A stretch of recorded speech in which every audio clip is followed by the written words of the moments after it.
around 2005, everyone wore everything crazy big. Yeah.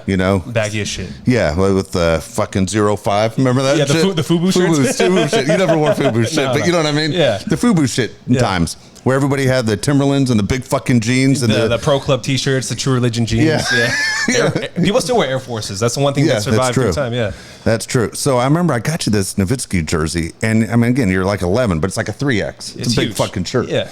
And so, and if number one, you wouldn't wear it because, I mean, you loved basketball, and I thought Nowitzki, you were always tall, but you shot outside. That's why I think I got to be like, that's not a Laker jersey. I'm not wearing another fucking team's jersey. Yeah. So I'm not putting that on. That's a whole nother team. Kind of like rivals, yeah. Yeah. And so your brother wore it, of course. He didn't give a shit. So, Josh is tall and thin. Jake was bigger. He was tall, but not, as tall as you. Jake was like 6'3", but Jake was 300 pounds. He was this big dude and had these giant arms, and he was wearing this Nowitzki shirt, no t-shirt underneath, of course, just ready to go. Yeah. And he goes to this party. He tells me the story because I'm like, you're starting to hear a story as a parent. And you're like, is this going to go bad? Yeah. And you're saying, man, I hope this story is okay, because if he's involved with going to jail or something, like this is going to be bad. Or, I was always a big anti-drug, anti-drinking guy until you're of age. And he said, man, I'm at this party, Dad. And all of a sudden, cops come in, and I'm like, what was going on? And he goes, nothing bad. He goes, but the cops came in. There are no parents there. Cops come into the door. Someone opened the door up.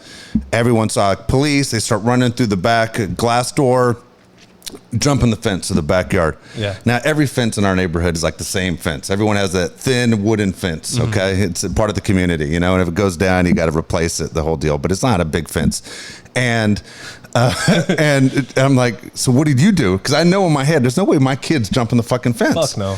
That fence is at least 6 feet high, right? Yeah. And I'm like, he's not jumping it. He's going to knock that fence down. And he says, cops are aggressive. They're going towards the backyard. And he says, fuck it, I'm going for it.